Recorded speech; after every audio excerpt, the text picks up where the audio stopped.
السلام علیکم ورحمۃ اللہ وبرکاتہ دوستوں، آج کا جو میرا موضوع ہے وہ آپ دوستوں کے لیے یہ موضوع لے کر آیا ہوں کہ ہمارے جو گھریلو معاملات ہیں، حالات ہیں، واقعات ہیں اور گھریلو جو زندگی ہے اس کے اوپر میں ایک ویڈیو بنا رہا ہوں آپ دوستوں کے لیے چھوٹی سی۔ وہ یہ ہے کہ سب سے پہلے تو ہم نے اپنے آپ کو دیکھنا ہے، پھر اپنے گھر کو دیکھنا ہے، پھر بیوی بچوں کو دیکھنا ہے، پھر اہل و عیال کو دیکھنا ہے، پھر رشتہ داروں کو دیکھنا ہے کہ ہم گھر میں کتنے افراد نماز پڑھتے ہیں اور بچے کتنے نماز پڑھتے ہیں، کیونکہ بے نمازی کو اللہ تعالیٰ نے وہ سمجھ لیں کہ اس کے لیے تو جنت بنی نہیں۔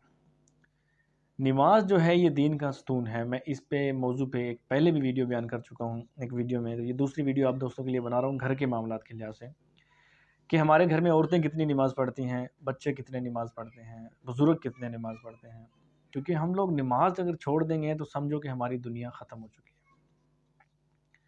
اللہ نے ہمیں آگاہ کیا ہے کہ اپنے آپ کو اور اپنے گھر والوں کو جہنم کی آگ سے بچاؤ، تو جہنم کی آگ سے خود اور گھر والے کیسے بچیں گے؟ نماز دین کا ستون ہے۔ ستون عربی میں کہا جاتا ہے پلر کو، کہ چھت جو ہے پلر کے بغیر کبھی کھڑی نہیں رہ سکتی۔ میرے نبی نے فرمایا کہ نماز میری آنکھوں کی ٹھنڈک ہے، نماز مومن کی معراج ہے۔ تو نماز کیسے قبول ہوتی ہے؟ کہ جب ہم فجر کی نماز پڑھ لیتے ہیں اور ظہر کی طلب رہے ہمیں، تو وہ سمجھو کہ ہماری نماز قبول ہوگی۔ تو سب سے پہلے ہمارے نبی صلی اللہ علیہ وآلہ وسلم کی حدیث مبارکہ ہے، بچہ 5 سال کا ہو جائے، 7 سال کا ہو جائے، اسے نماز کا حکم دو، 10 سال کا ہو جائے اس پہ سختی کرو، اسے نماز پڑھاؤ۔ تو جب ہمارے اندر نماز آ جائے گی تو ہمارے اندر محبت بھی آ جائے گی، رشتہ داروں سے بھی، گھر والوں سے بھی، اور اپنے آپ سے بھی، دوستوں سے بھی۔ آج دیکھ لیں کہ گھر کے اندر ٹوٹل 3 اگر بھائی ہیں، شادی شدہ ہیں، تو ان تینوں بھائیوں کی آپس میں باتیں نہیں بنتی، تینوں جو گھر میں بیوی ہیں ان کی آپس میں اپنی باتیں نہیں بنتی، ٹھیک ہے؟ گھر میں جو بزرگ ہیں تو وہ دیکھ رہے ہیں ادھر اور ادھر، کیوں؟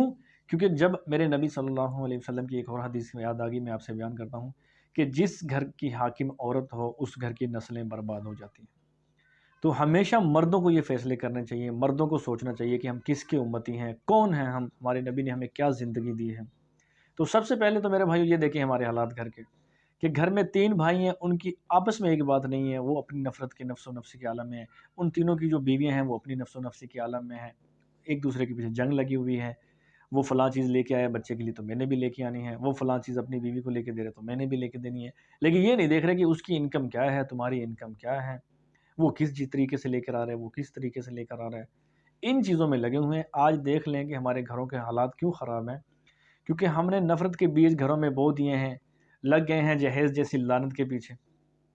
جہیز کو تو لعنت بتایا گیا ہے، جو آج ہم لگے ہوئے ہیں جس چیز کے پیچھے۔ آج ایک باپ کو دیکھا جاتا ہے کہ اس کی بیٹی بالغ ہے، جوان ہے، لیکن وہ جہیز کے پیچھے لگا ہوا ہے کہ جی میں نے دنیا کی ہر نعمت اسے دینی ہے۔ وہ بیٹی نبی صلی اللہ علیہ وسلم کی بیٹی سے تو بڑی بیٹی ہو نہیں سکتی ہے، کیونکہ بی بی زہرا جو ہے وہ مالک جنت ہے، اللہم صلی علی محمد وعلی محمد۔ جب حضور نے ان کو 7 مٹی کے برتن دیے، جانماز دیا، تو ہم کون ہوتے ہیں بھائی؟ لہٰذا میرے نبی کی حدیث یاد آ گئی مجھے اسی بات پہ، کہ صلی اللہ علیہ وسلم نے ارشاد فرمایا کہ جس گھر میں بچے بالغ ہو جائیں، ماں باپ کو چاہیے کہ ان کی فوراً شادی کر دے، ان کی فوراً کو شادی کر دے تاکہ وہ بچے برائی سے بچ جائیں۔ تو میرے بھائیوں، اپنے گھر والوں کو بھی یہ تلقین کریں۔ سب سے مین چیز جو وہ نماز ہے، ہم ان کو نماز کی تلقین کریں، اس موضوع کے اوپر رہیں۔ نماز گھر میں بچوں کو حکم دیں، بڑوں کو حکم دیں، نماز پڑھیں۔ نماز ہماری زندگی میں آئے گی، ہمارے گھریلو معاملات، حالات، زندگی ایٹومیٹک بدل جائے گی۔ تو اللہ تعالیٰ ہمیں 5 ٹائم کا پکا سچا نمازی بنائے، اور اپنا خیال رکھیے گا دوستوں۔